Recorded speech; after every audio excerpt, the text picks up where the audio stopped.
In this next game, Ian is playing against Recruits Bait. This is game 4, and there's a few things you can take away from this matchup. It's a pretty hard matchup. The first thing I want to mention is the skeleton's placement. If you play your skeletons here, here, or here, or even here, any one of these 4 tiles, basically, you play your skeletons quickly enough, it will full counter wall breakers. And then another thing I want to mention is how you can full counter a skeleton barrel with a firecracker and keep it alive is by playing it in either one of these 2 tiles really quickly. If you play it on the left side, like anywhere here, your firecracker is going to die to the skeleton barrel once it pops, and yeah, it's not going to stay alive, and the skeleton's going to get damage on your tower. Another thing I want to mention is how Ian's not afraid to use his Earthquake on defense.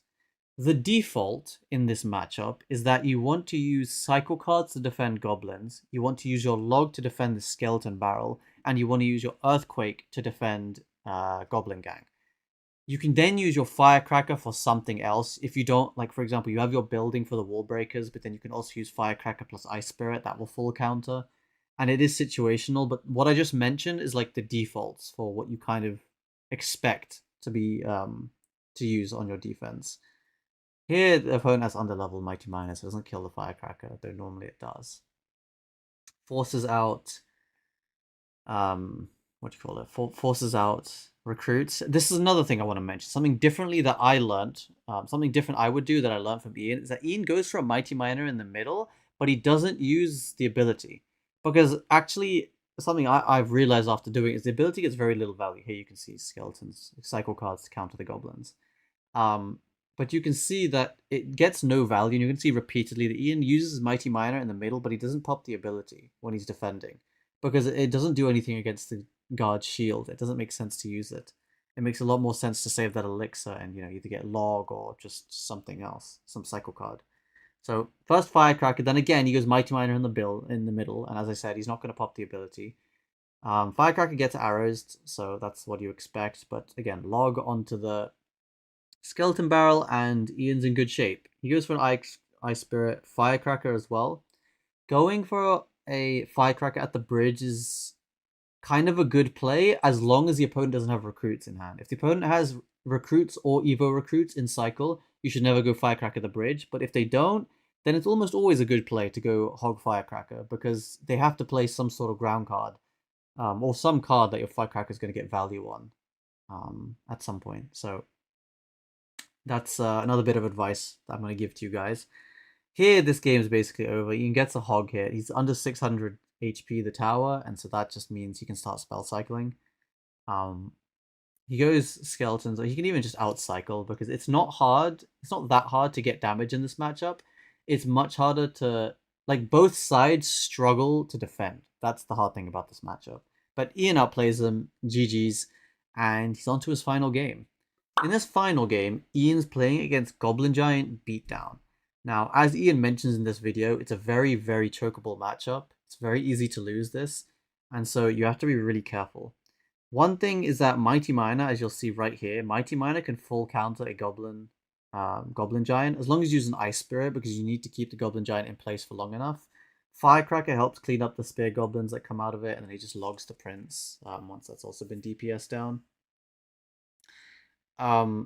There's a lot of small things to pick up on in the way in which Ian plays this, but this is one of those. It's definitely HOGQ's matchup, but you got to be very careful not to overcommit because the counter pushes can be really strong, especially with the addition of Evo Goblin Giant. You want to be very careful with how you go about getting damage, and it's the same thing in this matchup as the RG matchup that you can't just mindlessly go for Hog Riders because of the Fisherman on the counter push.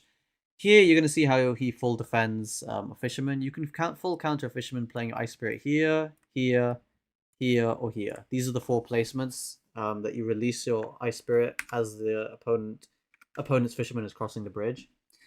He goes for a Tesla, and he has a Mighty Miner already on the field, so this whole push the opponent's going for is practically dead. Note how the opponent used his Fisherman. That was to try and pull the Mighty Miner away, but now the opponent doesn't have Fisherman to counter the Hog Rider.